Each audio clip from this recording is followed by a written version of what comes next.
What's up, everyone? Welcome to a short Q&A with Crew and you. We want to walk with you as God works in you and through you. So you asked, we're going to try to answer. We're going to give it our best shot. So first off, a lot of these questions are like oriented around how we spend our time or structure our lives. That is true. That kind of surprised me. So let's start with the first one, is something that we're actually not very good at. How to live a less hurried life. It's so fun to talk about things you don't feel you're good at. I do feel like in this area, it is particularly a hurried area in the DC area. And something, I think this is a good question because I think we all need to consider it. And so, yeah, we are definitely speaking, anything we speak about is from a place of like, we do not have it all together. All we know is we're trying to follow the Lord and have open hands to share whatever that is. So this question is definitely one of those. But I would say one of the things to consider, I feel like, is the internal versus external. You can have a very full life and a full schedule and still not feel hurried on the inside. So this, and I think with that, Jesus always withdrew from the crowds. And so no matter how full your life is, a way to combat a hurried life is to have rhythms where you are stepping away. Your life is never too busy to have moments away, to have time with the Lord.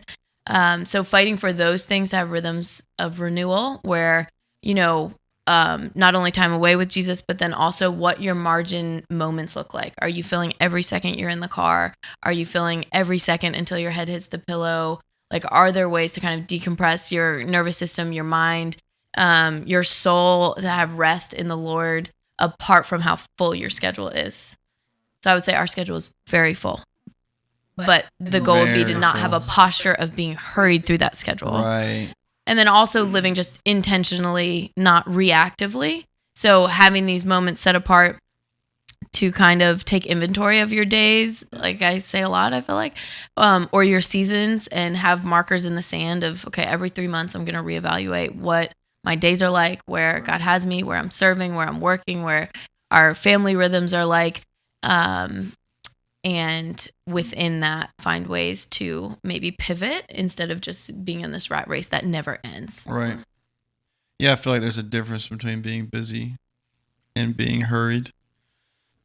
Like hurried would be more of a not determined by circumstance, but probably more of an inward disposition. It'd have to be. I mean, for one, obviously, we're always pretty hurried, so it's not like we're not frantically running around sometimes, I heard this one guy talking about how Jesus never ran. He always walked everywhere he went. And walking is you walk like 3 miles an hour, so to speak. And his metaphor was trying to live at that pace, the pace of Jesus.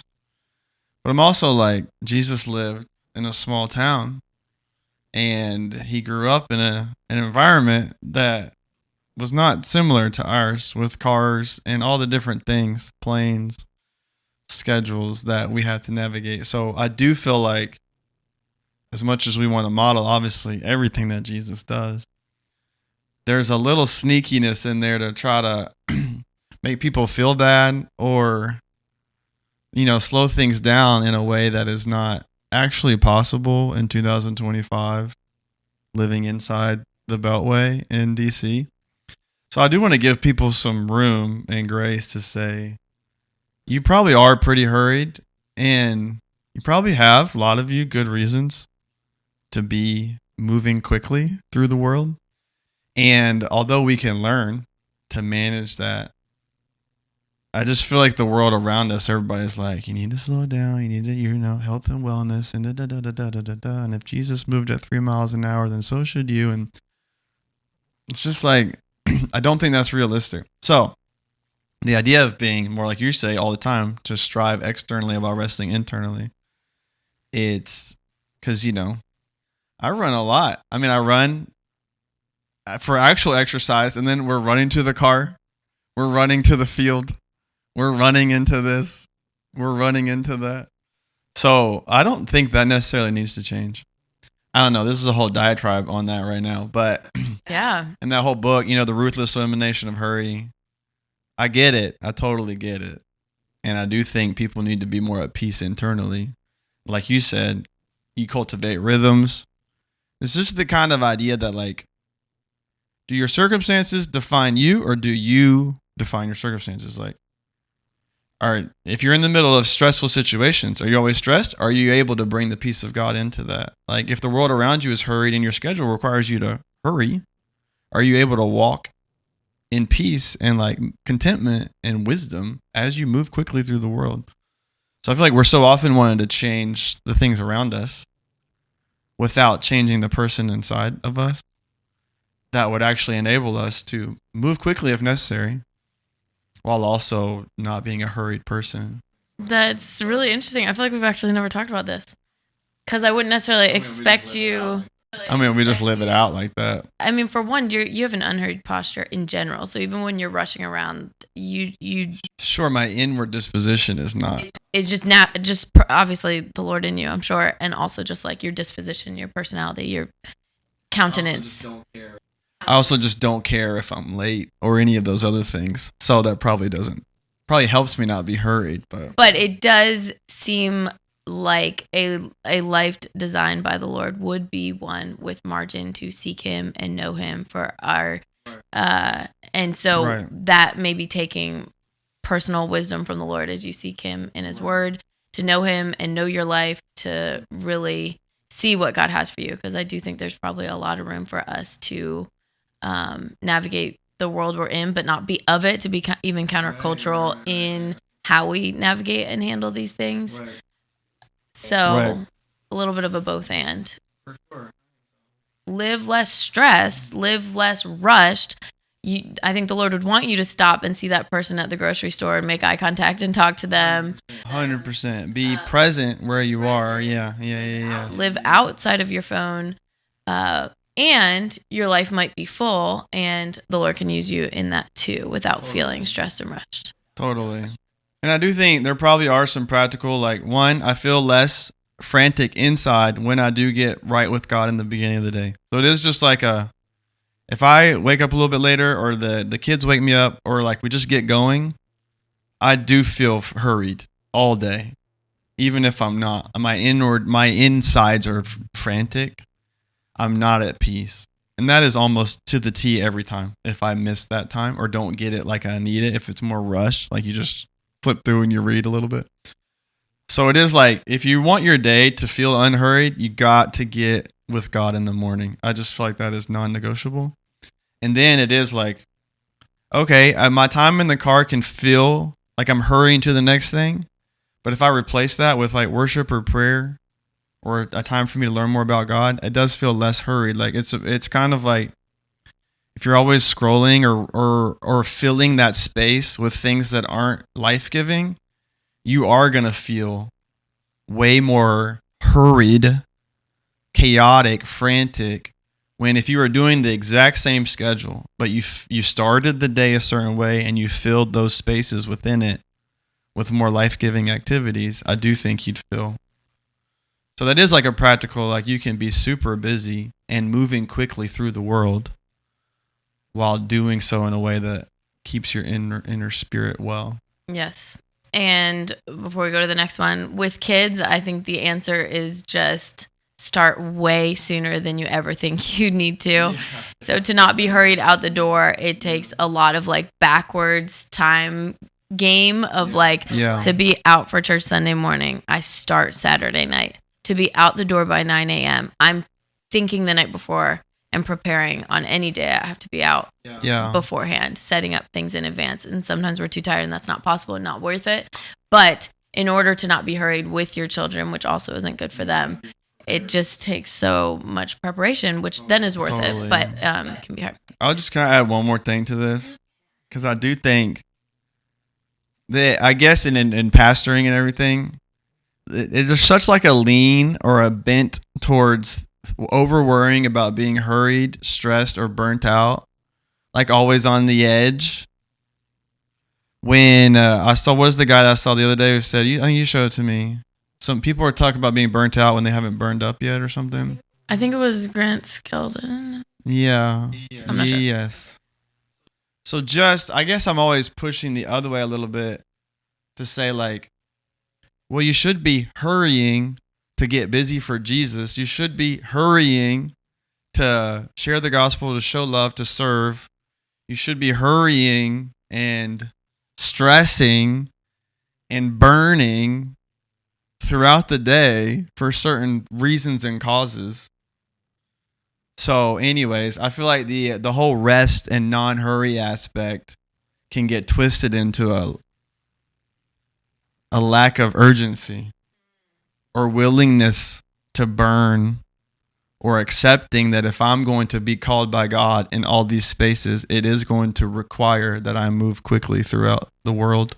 Like Jesus spent his unhurried 3 miles per hour walking to go heal people and serve people. And so if that's the pace, you can walk 100%. Great. But you're saying, you're pushing back against people saying, I'm going to walk 3 miles per hour and go take a nap all day or whatever.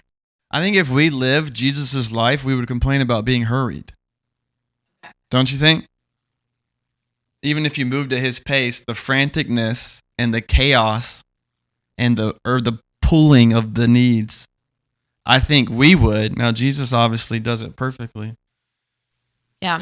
It's just this ideal that's like we have to be like Jesus in that space as opposed to like moving at 3 miles an hour. Interesting. This is about to become a whole podcast. I would also just say God intricately weaved our whole brains, bodies, selves, souls together to be like we're embodied creatures. We're not just our body, not just our brain. Right. And all of it weaves together where if you live at these high stresses, it can be harder to decompress and feel calm even when your life isn't that hurried or stressed, totally. Or vice versa. So take inventory of all that, and there's tons of help and strategies and breath prayers and all the things that can help you just take it down a notch so you don't feel that no matter what your life is like.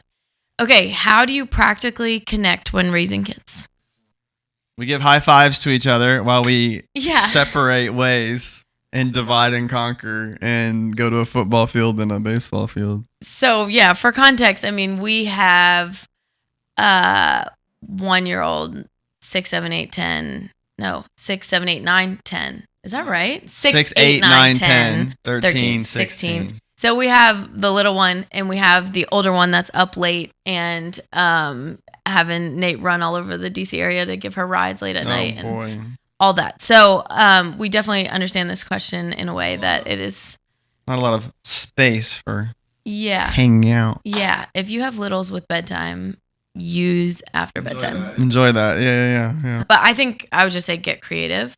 Again, take inventory of your whole day, your whole week, your your month, and plan it, and find weekly ways that you can have a rhythm of like taking care of the business side of marriage and family, and then also find ways to pivot either early morning breakfast or a late night at home date or a nap time on a weekend if you both are working during the week to make it an at-home date. Like whatever you can do, just prioritize it as the goal, and kind of meet each other where you're at and what each person kind of needs and wants in certain times, which is something we've learned, I guess, the hard way, is just how we do need different things at different times in different seasons.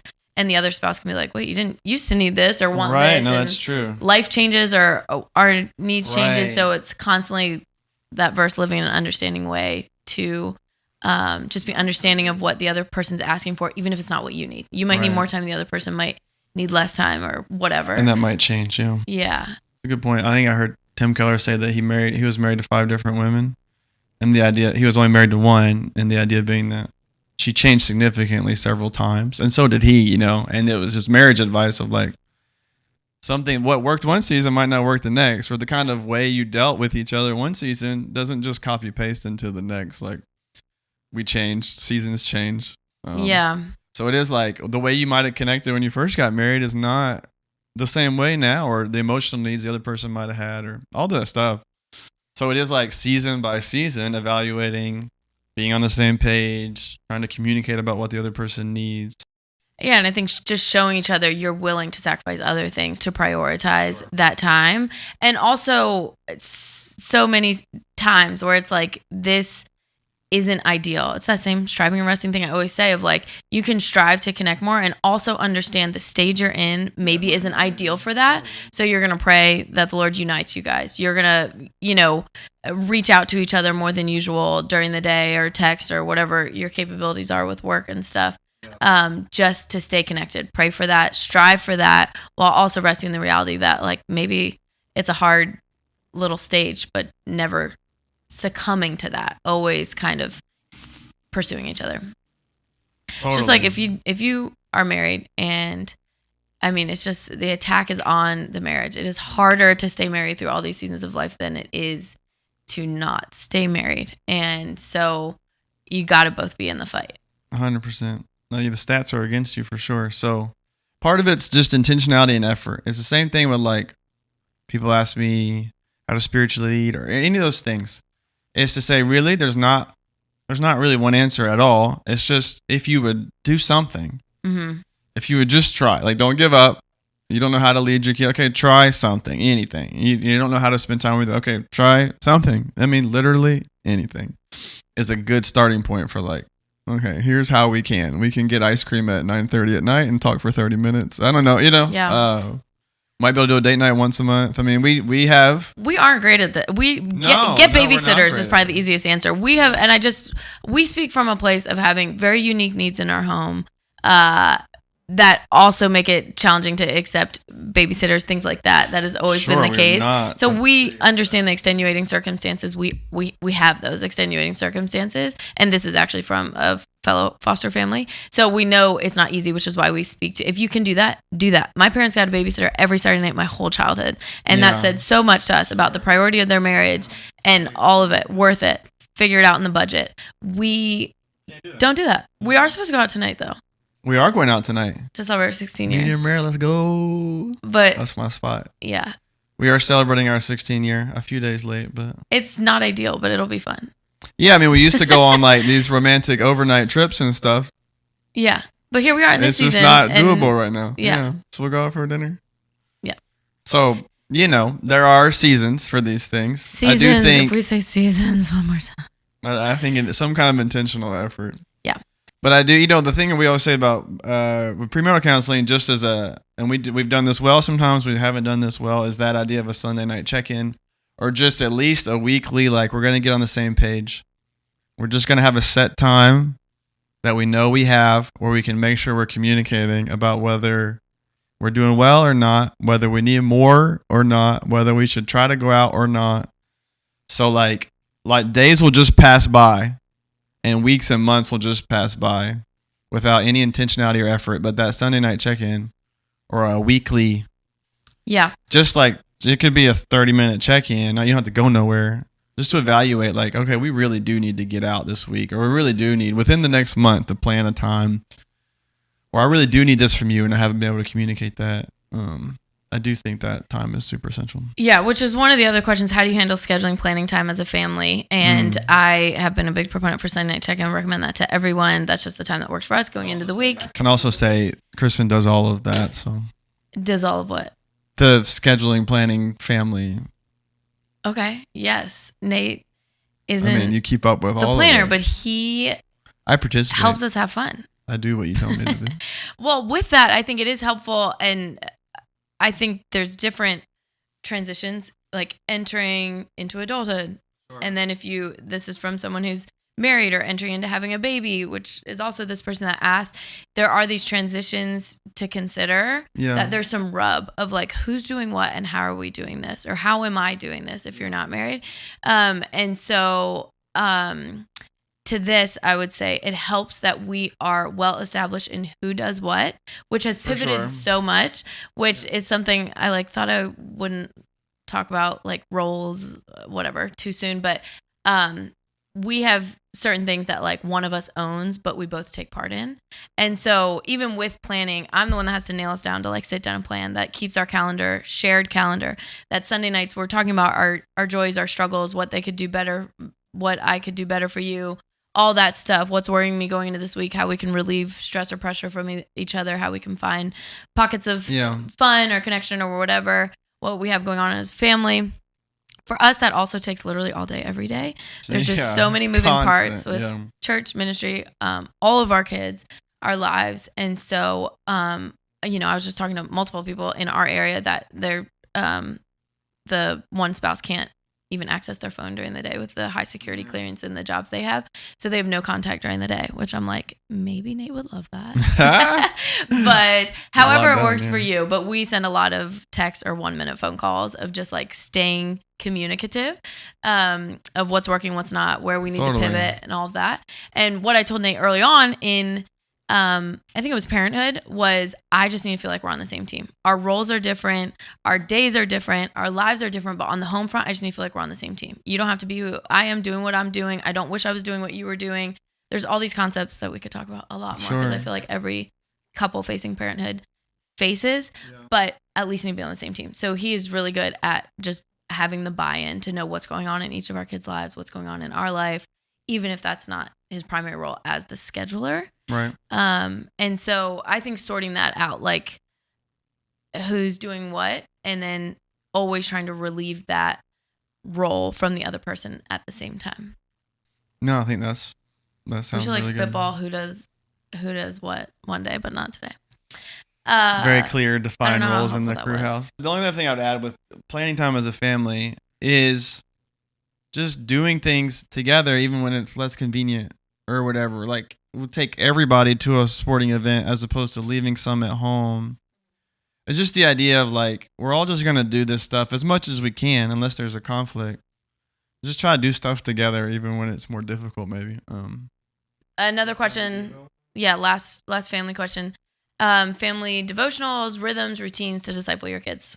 Yeah. Lots to say on this. We've had many seasons of this, but for one, I just want to say discipleship is training our kids. The opportunity to disciple our kids is all day, every day, 24/7, pouring into them. And so I want people to zoom out their category for that, of like, this has to be a sat down time, which we talk about a lot, to really pour into our kids spiritual things, to zoom out on your whole day. And when you make a mistake, use that as a discipleship opportunity to tell them more about the Lord, to apologize and be that person that exhibits Jesus. When they make a mistake, use that as a discipleship opportunity, not to be necessarily punitive and corrective only, but to allow them to see what God has for them in that moment, in our mistakes, in our hard things, who Jesus is, what he has for us. Yeah. And so in the car, so many of us, like we said, in this area are in the car a lot. How can you use those minutes?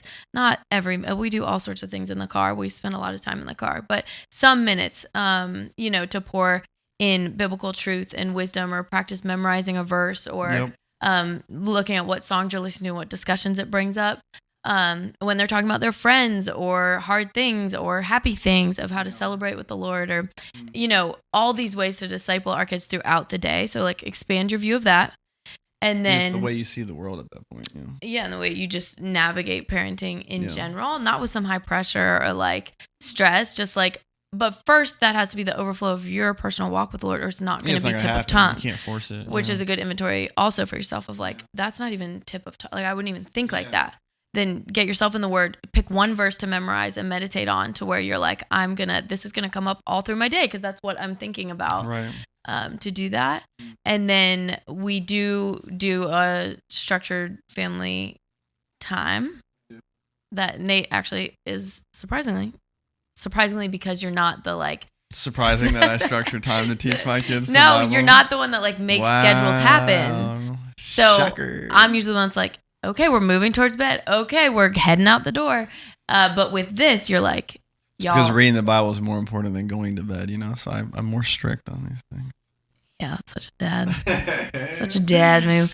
But yeah, he makes it happen. We do have family devos in the morning. So yes, first and foremost, man, every day, all day, that's Deuteronomy 6, right? And when they wake up, when they go about their day, when they're going to bed, it's just like training them is a constant thing.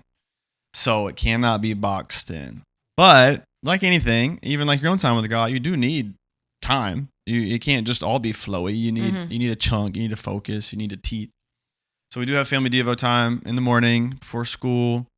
That usually looks like time in the Word, and we use different resources. So whether it's like stories of the Bible, they can watch something that we'll then discuss, or whether there's a Bible verse we're trying to memorize, or just a passage maybe that we want to go over, or even devotionals, workbooks, a subject. We have devotionals, where you name it. So we have used a lot of different resources, but it's just like whatever that morning is a time in the Word, one way or another, and then it's a time to pray, and then we do our little crew chant. CREW. So to try to disciple them into the way they think about their life in the world. I've shared this before, I think, on stage, but C is courageous. We choose faith over fear. R, respect. We treat others how we want to be treated. E, empathy. We care about people. W, worship. We only worship God. And crew on 3, so they all do that. Why are you laughing? I don't know. You just love our family chants so much. I'm really glad you just shared that. Why would I not? No, I love it too. And I think the idea is building in the intentional things they're going to think in their mind. It's like that instance, I've shared that before, where Jude was facing something he was afraid of. And the first thing he said when he found out to himself out loud, he goes, "See, courageous. I want to choose faith over fear." And it's a mantra that lives in his brain. Mm-hmm. Catechisms. Yeah. So it's just finding ways to have your kids remember the things that you want them to remember. Yeah. But that family devo time in the morning, and it is like, that's a little bit more like sit down, listen. They don't do that perfectly, and they can be bouncy. It's not like this worship environment. But there is a little bit more like, we're going to respect God's word. We're going to respect this time of prayer as much as we are able. Once again, it's not perfect, but it is more of like a structured, and I do think every family should attempt something like that. Yeah. That's mostly our elementary kids. And when they were a little bit younger was like wild and out, but we would still try. They were climbing on your head, and we have videos of all that. Try. It's worth trying. Remember, parents, the one thing your kids need to know is that you passionately love God and that you think that's important. So that's it. So us doing it, even if it's messy, what does it tell them? Oh, mom and dad think this is important. Like, they don't just go to church. It's like, oh, they try to force me to do something like this every day. And even if it's chaotic, what the message they're getting is, this is real to them. This isn't religious or Sunday. This is real to them. And that's really the main thing your kids need to understand, that you need to pass on. That if it's real to you, more than likely, Lord willing, it'll be real to them. Yeah, and it started where they wake up to us reading our Bible a lot, and they'll just go grab theirs and sit. And it starts with the parameter of like, you can read or journal, but that's all we're going to do right now. When they were littler, there were times when that was not the case. No, so not it's as much. so much work in progress. Yeah. And I think just start really small. If you have a little one, start with one verse to sit them down, sing a song, pray, read it together, and build on that. Totally. I think even just for parents, an easy thought process, we're getting attacked. An easy thought process is, little kids need stories. Just tell them Bible stories. Like, don't worry about just like reading through the Bible word for word or any of that stuff, which can be great, but just stories. Just build a database of stories in their mind. And you can watch videos about that stuff. Just stories. And then as they get a little older, you're moving more into like scripture memory or particular thoughts about the word, like things I want them to know about God, theology. And then as they grow a little bit more into that, they're starting to read the Bible for themselves and take on harder concepts. But if you just think stories, scripture memory, you're building a base, Bible reading, in chunks, and then more difficult kind of navigation in the world, I think that helps people be like, okay, there's a process I at least to, which once again, we don't do perfectly at all, but. Yeah, it's the Lord's work at the end of the day. Serve with them. I mean, you name it. Take them on mission trips. Like, we were literally walking around a dangerous place in Mexico with all of our children to serve the Lord, which obviously just leaves a lasting impression. So not that you have to do that, but to do some sort of mission service with your kids. Yeah, and in all things, just encouraging their personal relationship with the Lord. You can pray about this. Have you prayed about this? Have you thought about this? Have you, it's not top down. So we're trying to be faithful and believe this is their hope and their help in this life. And so it's overflow that we're willing to invest in. And then pray that it becomes Totally. their own personal faith. Yeah, pray. You can't underestimate Which that. is a different conversation with older kids. But we said this would be short. Okay, last one, right? One more thought with that. One more thought. Because I have one more thought with everything. Aww. It's just for parents in the sense of like, don't play it scared. So part of discipling your kids is going to be navigating through the hard things in the world, which obviously there's a degree to which you can protect them and should. And obviously there's lots of discussions about those type of decisions with school, all that stuff. But just as a general way of life, like don't just huddle in and play it scared. The kids need to, under your supervision, engage the darkness of the world. They need to understand that these things are serious. People do choose paths really far from God. And this is what it looks like to navigate those spaces. So every family has wisdom, and I think maybe even callings and things they might even have capacity or ability to be able to handle. But just the general disposition of like we're gonna huddle up and play it safe and just keep everybody safe is not biblical.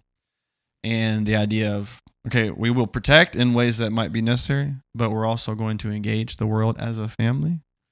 So everybody can discern what that means for them. But to move away from my main goal is, I don't know if the word safety is right. Obviously, you want to keep your kids safe.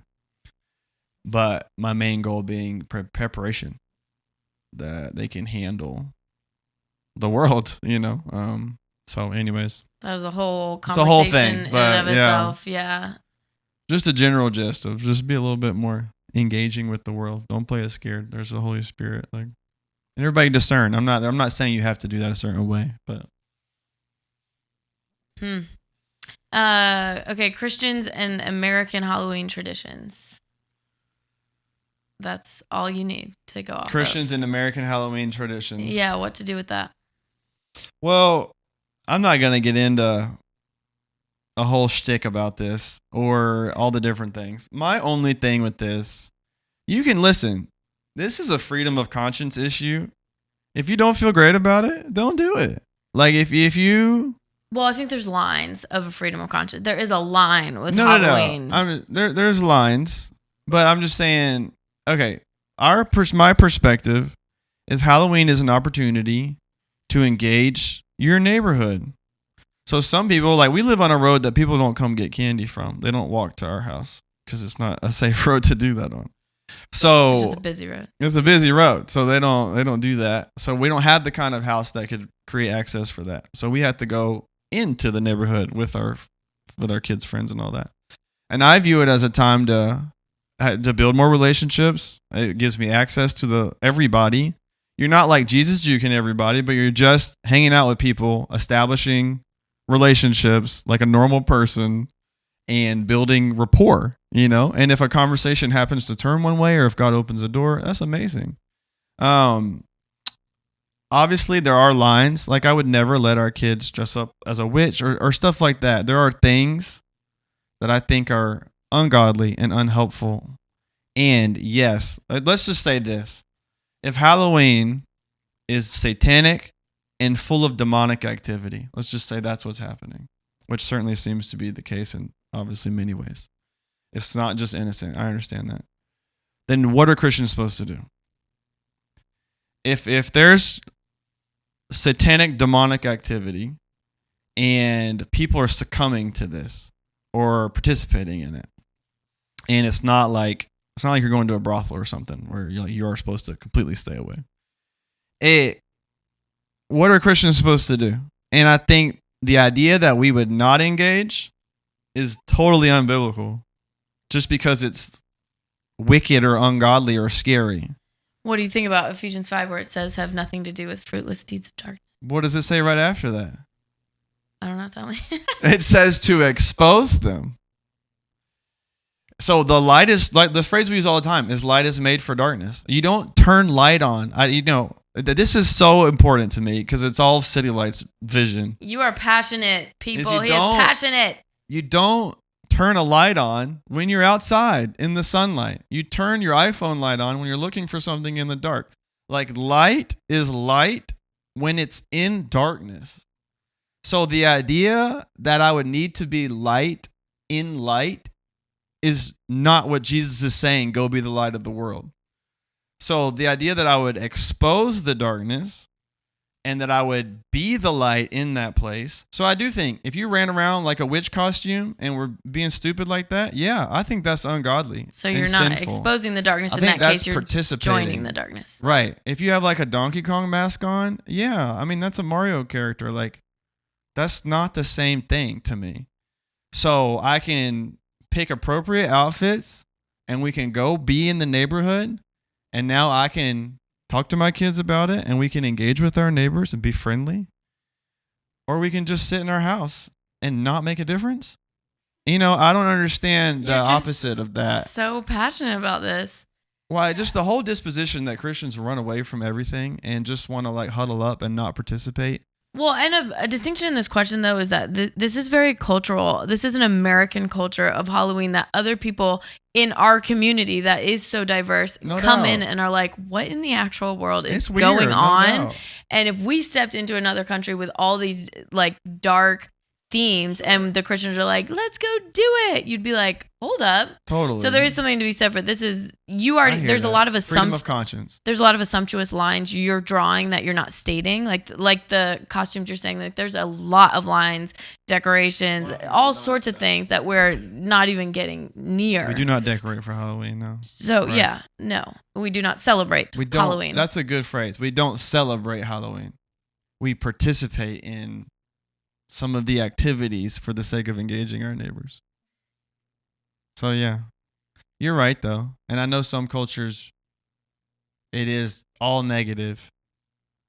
There's nothing wrong with not celebrating Halloween. It is just, agreed. You can use Freedom it as conscience. a positive opportunity. Yes. And I do though think it's weird to celebrate it proactively. Yeah, that's what I'm saying. There's a whole like line to go of buy things the you're not skeletons touching and on. like put them in your neighborhood or put ghosts hanging from your trees. I think that's super weird and it's got to be somewhat demonic. I don't understand. Like to me, I don't get any internal desire to do that. So when I'm around and I see everybody decorating for Halloween, I'm just like, that's super strange. And I would never do that. So yeah, we don't celebrate it. We don't enjoy it. If I could make that holiday disappear, I totally would. That would be great. I don't like the holiday. So let's just be clear on that. Like, we don't like Halloween. We're not glad at what it represents. We don't celebrate it. All that stuff, yes. But it's happening. So then the answer for the Christian is you can't make it go away. So what are you supposed to do? And once again, to each the freedom of their own conscience. But I'm always going to lean towards finding appropriate godly ways to engage with the lost world around me. Freedom of conscience if you're seeking the Lord. Totally. If you want to hide in your house, I guess that's fine. Okay. I just don't know how you're going to. The whole world is wicked. I don't know what you're going to do every day of your life. I mean, just wicked and demonic and satanic all around you every day. Well, yeah. But it does invite a certain amount of darkness on Halloween versus. It just displays what's already there. Yeah. Nothing it's on display. Nothing new is happening. But it's on display. It's just evident. Yeah. Why is every question a full podcast episode? Okay, keep asking questions. We'll keep answering them. We just have so much to say. We were teasing, speaking of all these family questions, we're answering questions we're not great at. We just tease that this is the most we get to talk in a week is sitting down to do this. So. Yeah, that was your joke in the beginning was how do we practically connect? And you're like, we do a podcast together. This is new. Yeah. Great. This is just an excuse. You said that was your joke. You're like, I don't think it's funny. It's an excuse to hang out. Okay. This is definitely a longer Q&A episode. This was something. This is exactly like when I'm like, I can do this message in 32 minutes. And then I get to like 49. And I think, well, I tried my best. And he's good with that. He's good with just like trying his best, you know? There's just so much every Sunday and every time you open the word. Anyways. Amen. Until next time. Where many words are present, sin is not absent. Amen. Also, that's why we pray over this. Okay. Until next time, crew and you. Crew and you. I hope that helped you. See you next time. Go be the light of the world.